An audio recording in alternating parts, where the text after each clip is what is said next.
Hindi class 8 पाठ 8 एकलव्य की गुरु भक्ति। सॉरी बेटा, ये क्लास 5 है, 5 में से क्लास 8 हो गया है। वीडियो 15।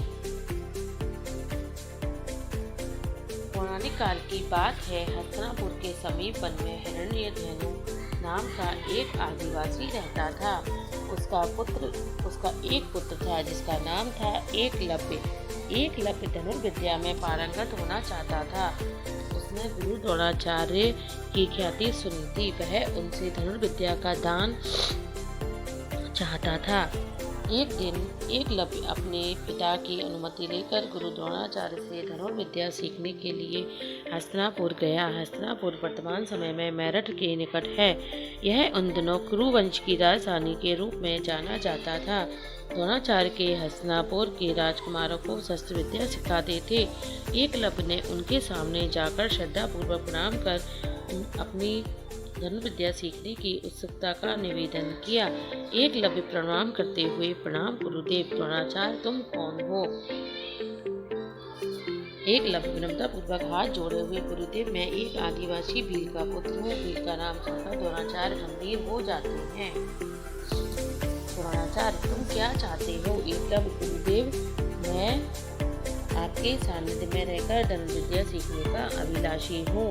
द्रोणाचार्य, कुछ क्षण सोचकर, बालक मैं तुम्हें धनुर्विद्या नहीं सिखा सकता क्योंकि तुम राजकुमार नहीं हो।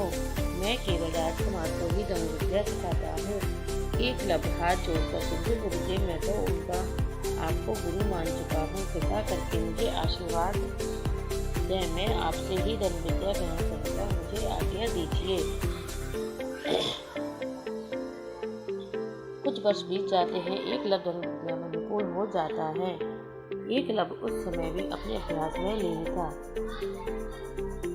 कुछ समय पश्चात द्रोणाचार्य अपने शिष्यों के साथ वन में विचरण के लिए जाते हैं। उनके साथ गया हुआ एक कुत्ता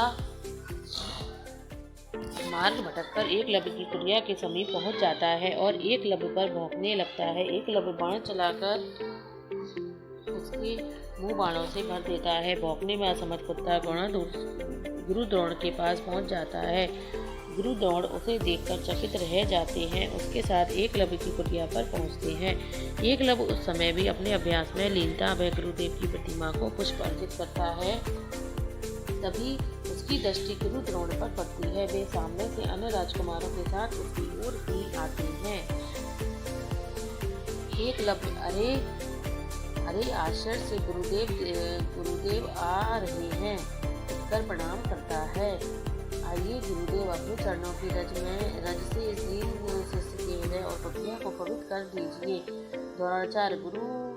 द्रोणाचार्य संकुचित उसे उठाते हुए, पुत्र तुम्हारा कल्याण हो।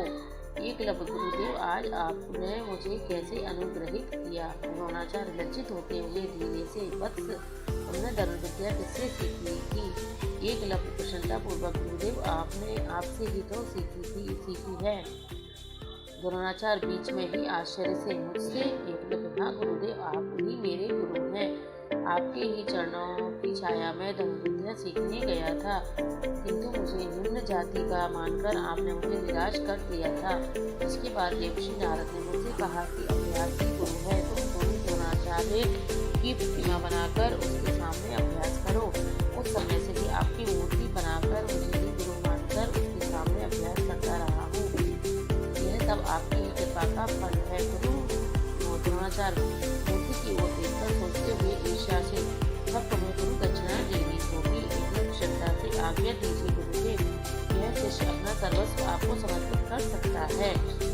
द्रोणाचार्य मन में, निम्न जाति का यह बालक कैसे सद्गुणों से युक्त है। स्पष्ट शब्दों में, अच्छा तो तुम अब हमें गुरु दक्षिणा दो। एकलव्य हर्ष के साथ, आज्ञा दीजिए गुरुदेव, गुरु दक्षिणा में क्या समर्पित करूं? द्रोणाचार्य, तुम गुरु दक्षिणा के रूप में अपने दाएं हाथ का अंगूठा काटकर दे दो। एकलव्य सहर्ष, लीजिए गुरुदेव। तलवार से दाएं हाथ का अंगूठा काटकर देता है। द्रोणाचार्य गदगद कंठ से, बेटा तुम्हारी कीर्ति संसार